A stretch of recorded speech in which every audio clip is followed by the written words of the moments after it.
Hello, you're listening to Rock Made of Metal on Radio Cali with myself, Ian Burley, and right now I am with a good symphonic metal band right now. They're called Stream of Passion, here with the lead singer. How about you introduce yourself? Hello, my name is Marcela, and I'm the lead singer from Stream of Passion, indeed. Okay. And so what are you doing here right now? Well, right now chilling a little bit, waiting to soundcheck here at the Classic Grand. First time in Scotland, so we're very excited. How does it feel to be in Scotland for the first time? It's great. I've just been walking down the streets and the city is full of life and people, and it just looks fantastic. So I'm really, really curious how the audience is going to be. Yeah, it's cool. Awesome. Are you trying to get like Christmas shopping done at the same time? It was actually all very selfish shopping, I have to say. I didn't no, not any presents. Self-presents. Isn't that horrible? Oh, well. It's fine. It's the spirit of Christmas right there into one. It's good. Giving to the self spirit. Who needs family? So you're kind of on tour right now with Epica anyway. So how's that kind of going for you guys? It's great. We knew already that the combination works really well because we've been with them on tour last April. We went through Europe, played in Germany, Spain, Italy, Portugal. I don't remember where else. But basically, we've been together with them already, and we saw that their audience also responds very well to our music, and the chemistry is good. We are now traveling the same bus, and we have a lot of fun together. So it's brilliant. We're really happy to be able to be on the road with them again. And you're on the UK tour with them as well too, and it's something that you maybe not you as much, like your band wouldn't be as experienced to as much. How are you finding the crowds over here compared to Europe?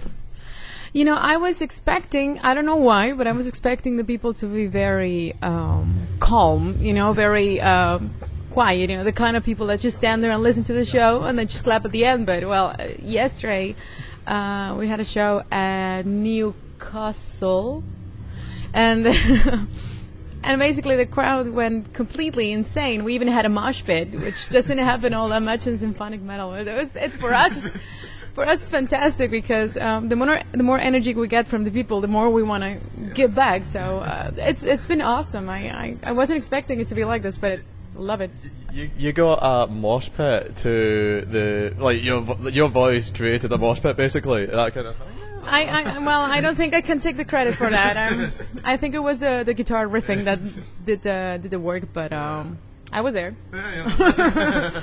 I told them to go crazy, and they did. So yeah. You'll find that a lot in Scotland as well too. Great. But kind of so it's also kind of the tour as well too. Like you're on tour with Epica right now as well. You've kind of been on tour with them before and stuff like that. I was kind of thinking when you're both together, is there like any kind of been a jamming between you both since your tour so similar with one another? Is anything like that? In the last tour that we had in April, I joined them for a couple of songs and some shows. I played a little violin in Cry for the Moon, and I sang a little bit in Sancta Terra. That was cool. Of course, it's always cool, and I know people like it. So yeah, we'll see. We haven't really talked about it all yet this time, but yeah, maybe who knows? Maybe. Yeah. You've still got a couple of shows left, and exactly. See how that goes. And also, kind of supporting. One of the things as well too is that the album that you're supporting right now, which we'll get to in a sec, you supported that. Yes, that was released last year as well too, and you've been supporting it ever since. Is that going to continue for the next wee while, or are you going to do another tour after this to support the latest album, or what's going to happen with that? Well, we're actually already busy writing for a new album during the tour as well. I got the iPad and. Writing songs while friends around. So yeah, we're already working on that, and we do have some shows planned after this, but I think it's going to be mostly focusing on getting a new album done. Okay, cool. Yeah. Right, awesome. So obviously the writing for the new album's in the early stages as well too, but is there anything that you'd be able to tell us about the kind of writing process and which way roughly is going? I know it's a rough question. Right? Yeah, well, so far I think it's a little bit more experimental even than the last one, a little bit more progressive, which is something that I've always liked. So yeah, I think it's gonna be about just expanding our musical horizons a little bit further from where we are right now. Yeah. And where you are right now is already kind of expanded a lot. Anyway, it's kind of got a lot of international members in your band. Your last album talked a lot about such a broad range of subjects as well too. Can you give us a little bit of detail on like your the Darker Days album as well too? What it's about? Yeah, what's it about?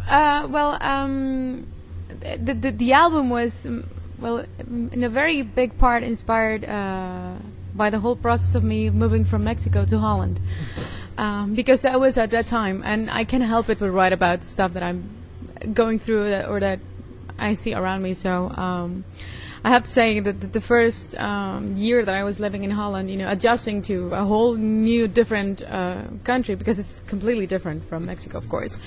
It was very hard, and the winters were especially, they took a lot of getting used to for me. So that inspired basically a whole bunch of ideas, and both lyric-wise and music-wise, and that's kind of like the main focus of the album, like hardship and difficult times and overcoming them. Yeah. Well, I can definitely be said for the band as well too. I mean, as I said, the band started off as kind of going around the place. You've now just moved to Holland as well too. So is it good to kind of be a wee bit closer to where everything's actually kind of going on? A wee bit in that sense. Yeah, definitely. That was definitely a big part of my decision of doing that, because in the beginning we could only do like specific tours and specific things, and nowadays we just work as a band, and we really feel the difference because of that. When we rehearse more and when we work on songs together, it's just it's different, and it's very different than like just sending an idea through the internet and expecting everyone to work on it. So yeah, it's nice. You can actually talk to people. It's kind of a family kind of thing going on. Yeah, and the guys and I was just, like we have the best of times on tour, and I'm not the one who will be partying till 5 a.m., but the rest, they have a quite a good time, we got a very nice bond. So, actually, what's the reason then for like you not partying till like 5 a.m. for like the rest of the band? Yeah, well, I have to take care of my voice, and I know that if I go late and to bed late, then I'm gonna slowly spiral downwards and maybe have to sing everything an octave lower the day afterwards. So it's got this benefits, but also a few disadvantages. Nothing says caving like a headache, that's all I'm saying. Well, the thing is, on this tour we also have a lot of off days, so we have 2 shows and then a day off, and then 3 shows and then a day off, and before a day off then I will party a little bit, which is nice. Yeah. So it's the other thing as well too, because it's such a small set show for the UK as well too. That it must be nice to kind of not have to feel as though like there's like a 2-month kind of thing ahead of you of constant tour dates as well too. Yeah, exactly. It feels very relaxed, and we get to see a lot of the places that we go to. So yeah, it's brilliant. Glasgow including here, so we're here.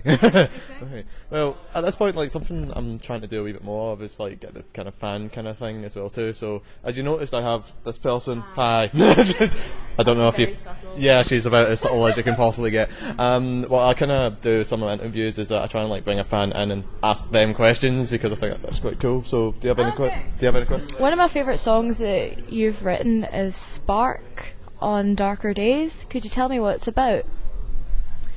Well, Spark is basically the whole lyrics to it came very closely with the melody when I was writing it, and the ideas that were going through my head, it was all about a platonic love, like watching something from a distance, someone from a distance, and admiring them and longing for them, and thinking about them. So it's kind of like a sad platonic love song. Yeah. I think that's. No, I can't really think of any. I should have been more prepared, but that's one of my favourite songs of all time. It's so beautiful. Like, it's amazing. Get that microphone moving. as you can see, what a fan. But yeah, I'll tell you what, I'll quite happily wrap up the interview there anyway, but if you just got a message for the fans before we head off. Well, I just send them a big hello, and once again, letting you all know how good it is to be here, and how happy we are to finally get on the stage, and hoping to see you all sometime on tour.